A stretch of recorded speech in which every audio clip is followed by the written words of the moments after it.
नमस्कार साथियों, आपका एक बार फिर स्वागत है हमारे YouTube channel agro by Rathore sir में। हर बार की तरह इस बार भी हम आपके लिए एक ऐसा टॉपिक लेके आए हैं जो एग्रीकल्चर के साथियों के लिए या सभी परीक्षाओं के लिए एक ऐसा टॉपिक है जिसमें सभी प्रकार के प्रश्न आते हैं। हम बात करेंगे आज राइजोबियम के बारे में। राइजोबियम कि ये क्या चीज है, क्या होता है, क्यों जरूरी है और कहाँ पाया जाता है। राइजोबियम एक जीवाणु है। जीवाणु यानी कि सूक्ष्म जीव मानो। क्या है? सूक्ष्म जीव। अच्छा, ये सूक्ष्म जीव फायदेमंद है या नुकसानदायक है? बिल्कुल, ये सूक्ष्म जीव बिल्कुल फायदेमंद है। और सूक्ष्म जीव होते क्या है? ऐसे जीव जिन्हें हम डायरेक्ट आंखों से नहीं देख सकते, यानी इतने छोटे जीव होते हैं कि जिन्हें हम आंखों से देखे नहीं सकते। ठीक है, ये पाया जाता है दालों यानी दलहनी फसलों की जड़ों की गांठों में। कहाँ पाए जाते हैं? जो दलहनी फसल है उनकी जड़ों की गांठों में पाए जाते हैं। अच्छा, इसकी खोज कहाँ से हुई? समय था 1888 का। क्या था? 1888 का समय था।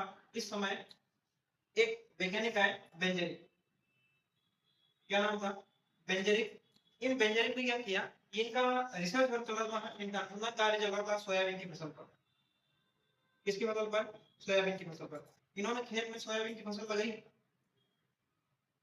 तो सोयाबीन की फसल पर रिसर्च कर रहे हैं कि ये सोयाबीन में कितना प्रोटीन होता है, कितना कार्बोहाइड्रेट होता है, किसमें कितना तेल होता है, सोयाबीन के उत्पादन कैसे बढ़ाया जा सके। ठीक है, और उस समय यहाँ पर इन्होंने एक पौधे को उखाड़ा और देखा कि इसकी जड़ों में छोटी छोटी गांठें पाई जा रही है। क्या पाई जा रही है? छोटी छोटी गांठें। जब इनको पानी से धोया और जब पानी से धोने के बाद इसको काट के देखा तो ये कौन सा रंग की दिखाई दी? इनको एक गुलाबी रंग का दिखाई दिया। गांठें कौन से रंग की दिखाई दी? गुलाबी रंग। अरे, गुलाबी रंग की दिखाई देने के बाद इसको काट के माइक्रोस्कोप में देखा। कहाँ देखा? माइक्रोस्कोप में। तो इसमें एक सी संरचना दिखी। कैसी? इस प्रकार की, मतलब छड़ के आकार की संरचना देखी। इस छड़ के आकार की संरचना के कारण इसने इस जीवाणु का नाम रखा बेसिलस रोडिसिकोला। क्या नाम रखा? बेसिलस रोडिसिकोला। ठीक है, बेसिलस रोडिसिकोला नाम रखने के बाद इन्होंने देखा कि ये जीवाणु यहाँ पाया क्या जा रहा है। क्या पता सोयाबीन में कोई नुकसान हो जा रहा हो, क्या पता कोई कीड़ा लग गया हो, कोई रोग लगा हो। तो इन्होंने इसकी जांच करी, तब इन्होंने पाया ये जो जीवाणु है ये वायुमंडल से नाइट्रोजन, वायुमंडल में नाइट्रोजन पाई जाती है, इस नाइट्रोजन को पौधों को प्रदान करता है।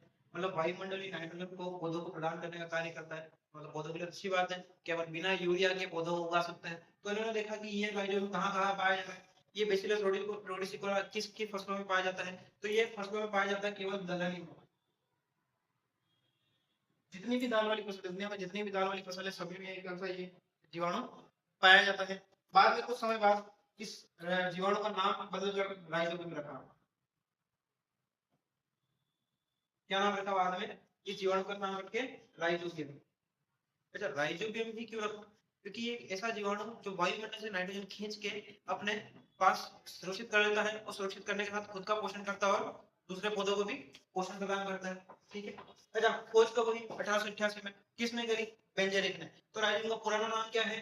बेसिलस रोडेसिकोला। किसके अंदर करी? तो सोयाबीन में। ठीक है। ये गुलाबी का कलर का क्या राज है ये भी बताते हैं। जब राइजोबियम की खोज हो गई तब एक चीज देखी गई कि जो वायुमंडल की नाइट्रोजन है वो जड़ के अंदर क्रिया करके अमोनिया बनाती है। क्या बनाती है? अमोनिया। और इस अमोनिया का नाइट्राइट में परिवर्तन होता है। किसमें परिवर्तन होता है? नाइट्राइट में। और ये नाइट्राइट बाद में नाइट्रेट में परिवर्तित होता है।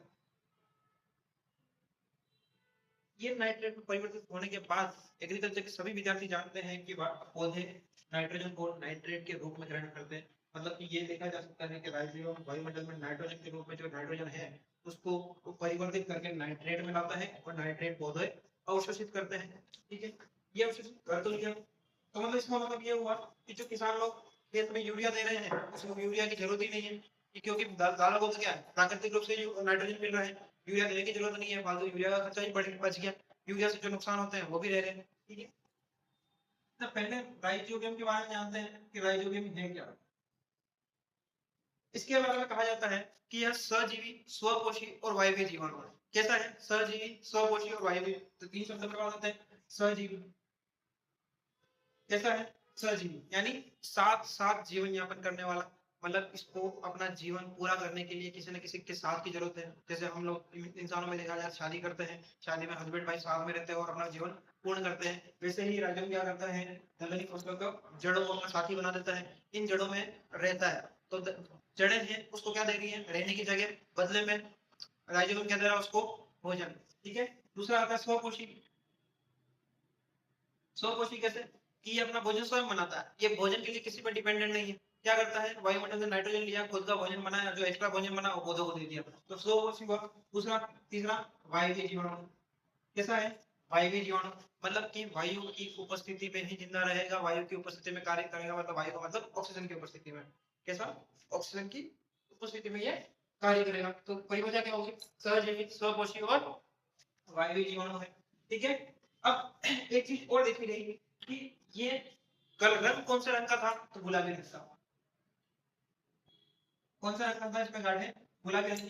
तो इसमें देखा गया इस गुलाबी रंग को नाम दिया, जैसे हमारे शरीर पे लाल रंग का खून होता है, क्या होता है, लाल रंग का खून, तो हमारा लाल रंग किसकी वजह से है, हीमोग्लोबिन के कारण, हीमोग्लोबिन, इसी का नाम रखा गया लेग हीमोग्लोबिन। क्या नाम रखा गया, लेग हीमोग्लोबिन। अच्छा, लेग हीमोग्लोबिन नाम रखा, उसके बाद ना लेग हीमोग्लोबिन क्यों, क्योंकि ये लाल रंग का था नहीं, कैसा था, गुलाबी रंग का था। ये गुलाबी रंग की गांठें करती क्या है, इस राइजोबियम को ऑक्सीजन प्रोवाइड करती है। क्या करती है, ऑक्सीजन प्रोवाइड करती है। अच्छा, इन गांठों में लेग हीमोग्लोबिन के अलावा क्या होता है, एक एंजाइम होता है, नाइट्रोजिनेज एंजाइम।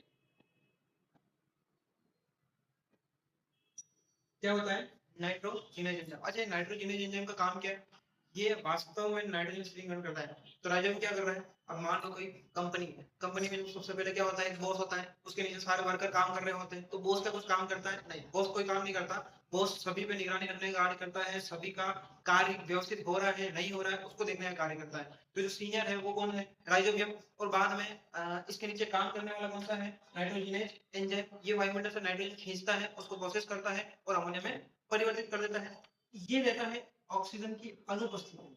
किसमें रहता है, ऑक्सीजन की अनुपस्थिति में। तो लेग हीमोग्लोबिन का एक और काम हो गया कि राइजोबियम को तो ऑक्सीजन की उपस्थिति में रखना और लेग नाइट्रोजन एंजाइम को ऑक्सीजन की अनुपस्थिति में रखना। अच्छा, राइजोबियम एक जीव है, एक जीवाणु है, तो इसमें कुछ आनुवंशिक पदार्थ भी होगा, बिल्कुल। इसमें एक जीन पाया जाता है, जीन का भी नाम रख दिया गया, जीन का नाम रखा निक जीन। क्या नाम रखा, निक जीन, यानी nitrogen fixation gene. Nitrogen fixation gene, इस जीन को राइजोबियम का आनुवंशिक पदार्थ कहा जाता है। ठीक है। अब मान लो कि अपन ने इतना तो पढ़ लिया है कि वायुमंडल में जितनी नाइट्रोजन है उसका उपयोग पौधे नहीं कर सकते, लेकिन राइजोबियम उसको ऐसे कन्वर्ट करके देता है कि पौधे उसका उपयोग कर रहे हैं। ठीक है। तो किसानों के लिए अच्छी बात है। अब किसान भाई ये बोले या फिर कोई स्टूडेंट ये बोले कि सर मार्केट में राइजोबियम मिलता है, तो हम कह सकते हैं बिल्कुल मार्केट में राइजोबियम मिलता है जैव उर्वरक के रूप में। जैव उर्वरक के रूप में, मतलब जैव उर्वरक क्या हुआ, ऐसे जीव जो उर्वरक का कार्य करें, ऐसे जीव जो पौधों को पोषक तत्व प्रदान कर रहे हैं, या ऐसे सूक्ष्म जीव जो पौधों को पोषक तत्व प्रदान करने का काम करें, तो क्या कहलाते हैं, जैव उर्वरक। मतलब जैव उर्वरक में एक राइजोबियम है। तो राइजोबियम का प्रयोग कैसे कैसे कहाँ मिलेगा, बिल्कुल आप मार्केट में जाएंगे राइजोबियम के नाम से मिले पूछेंगे तो लगभग 200 ग्राम का एक पैकेट मिलता है। राइजोबियम का एक पैकेट का वजन कितना है, 200 ग्राम। इस 200 ग्राम से अपन 10 किलोग्राम, कितना, 10 किलोग्राम बीजों का उपचार कर सकते हैं। मतलब कि 200 ग्राम के पैकेट से आप 10 किलो बीज उपचारित करके खेत में बुआई कर सकते हैं।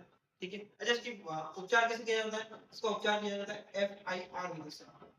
कैसे किया जाता है, FIR विधि, मतलब FIR का मतलब पहले हम फफूंदनाशी का प्रयोग करेंगे, फिर कीटनाशी का प्रयोग करेंगे और अंत में गुड़ के साथ हम इसका राइजोबियम का प्रयोग करेंगे। गुड़ क्यों, क्योंकि राइजोबियम एक जीव है, इसको पोषण चाहिए। जब तक पौधे अंकुरित ना हो जाते, जड़ें नहीं निकल जाती, तब तक उसको जिंदा रहने के लिए कुछ पोषण चाहिए। तो उस पोषण के लिए हम क्या करते हैं, गुड़ देते हैं, गुड़ में मिलाकर, बीजों को मिलाकर, सुखाकर और फिर खेत में बुआई करते हैं। खेत में बुआई करने के बाद राइजोबियम जीवाणु एक्टिव हो गया, अब ये अपना काम शुरू करता है।